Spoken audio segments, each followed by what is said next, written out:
आज है 11 जनवरी 2025। दिन शनिवार। मधुभाषी में आपका फिर से स्वागत है। चलिए देखते हैं मध्य प्रदेश की फटाफट 25 बड़ी खबरों को। इससे पहले आप न्यूज को कहां से देख रहे हैं, ये हमें कमेंट में बताना ना भूलें।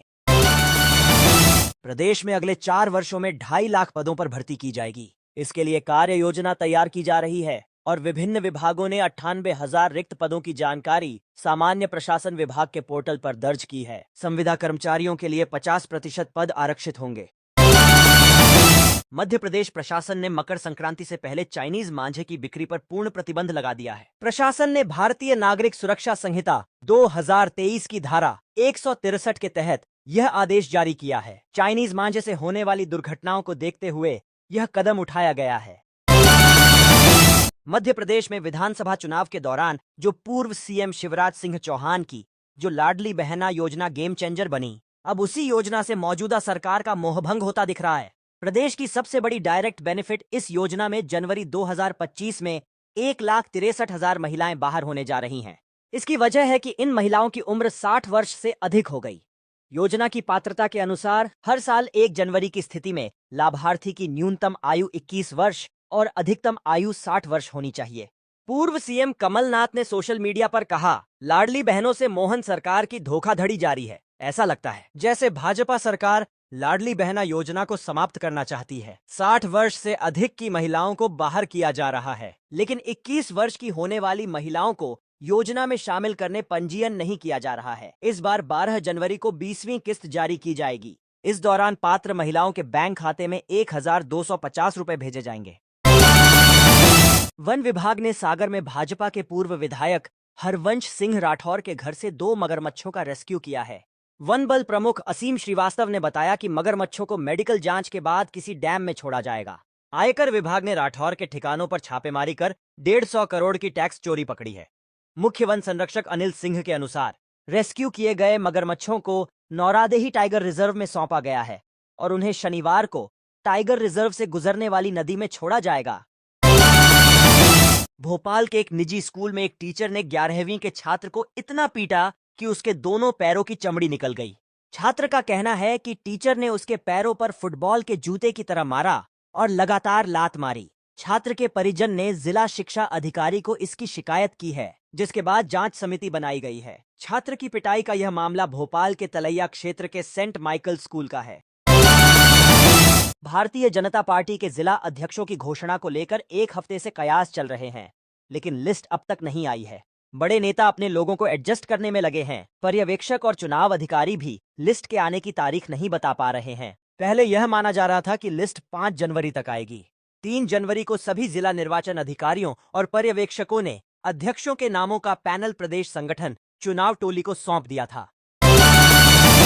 मध्य प्रदेश की सभी 23,250 पंचायतों में इंटरनेट कनेक्टिविटी, लैपटॉप और कंप्यूटर बांटे गए थे, लेकिन विकास कार्य धीमी गति से चल रहे थे। इस साल पंचायतें अपने विकास कार्यों का वार्षिक एजेंडा पहले से बना रही हैं, जिसमें सड़कें, स्कूल, बाउंड्री, लाइट और तालाब शामिल हैं। 20 जनवरी तक सभी पंचायतों के एडवांस प्लान तैयार करने का लक्ष्य है, जो मध्य प्रदेश राज्य रोजगार गारंटी परिषद के प्लानिंग सॉफ्टवेयर की मदद से संभव हुआ है।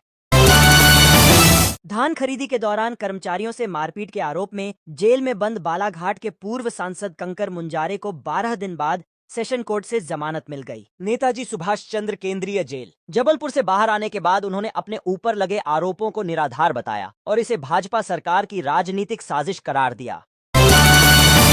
सीएम मोहन यादव ने कहा कि समर्थन मूल्य पर उपज बेचने वाले किसानों को 150 रुपए दिए जाएंगे। इसके लिए सरकार की ओर से जल्द निर्देश जारी किए जाएंगे।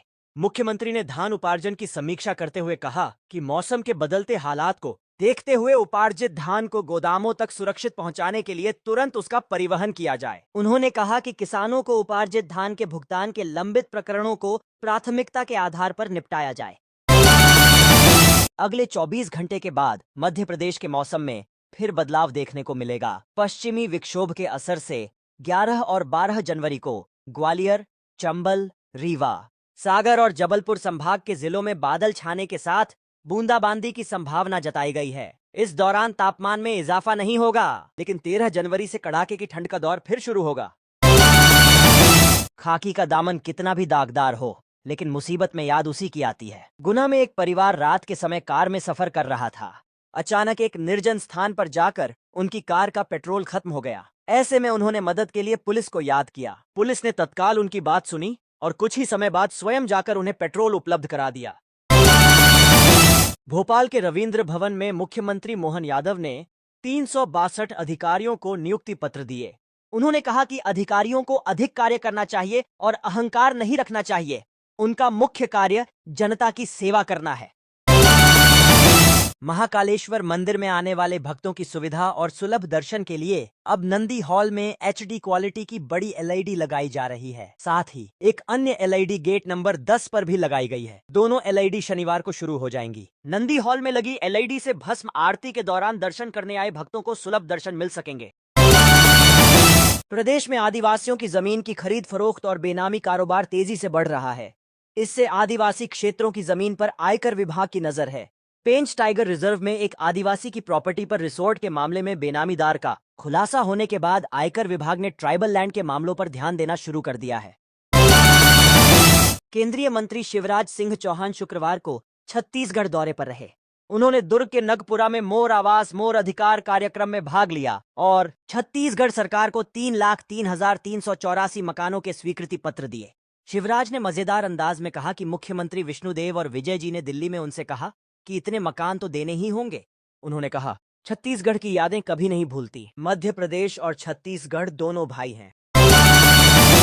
भोपाल में 2 बाघों का मूवमेंट है। शुक्रवार सुबह दोनों एक स्कॉर्पियो के सामने आ गए, जिससे ड्राइवर संतुलन खो बैठा और कार पेड़ से टकरा गई। बाघों ने 24 घंटे में 2 गायों का शिकार भी किया है, जिससे वन विभाग ने चंदनपुरा इलाके की सड़क बंद कर दी है। लोगों में दहशत है। प्रत्यक्षदर्शी राजेश जैन ने बताया कि सुबह मॉर्निंग वॉक से लौटते समय उन्होंने दोनों बाघों को सड़क पर देखा।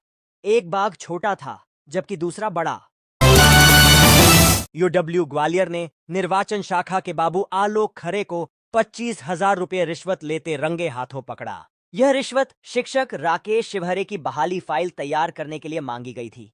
शिकायतकर्ता की सूचना पर टीम ने कार्रवाई की और मौके पर रिपोर्ट दर्ज की। मध्य प्रदेश सरकार ने कारखाना अधिनियम के तहत स्थापित उद्योगों को नगरीय निकायों से अलग से फायर सेफ्टी प्रमाण पत्र लेने से छूट दे दी है।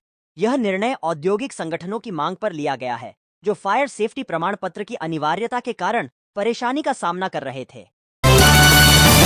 एम्स भोपाल के प्रसूति एवं स्त्री रोग विभाग ने कोरियोनिक विलस सैंपलिंग प्रक्रिया सफलतापूर्वक पूरी की है। यह प्रक्रिया गर्भ में पल रहे बच्चे में किसी भी आनुवांशिक विकार की पहचान करने में महत्वपूर्ण भूमिका निभाएगी।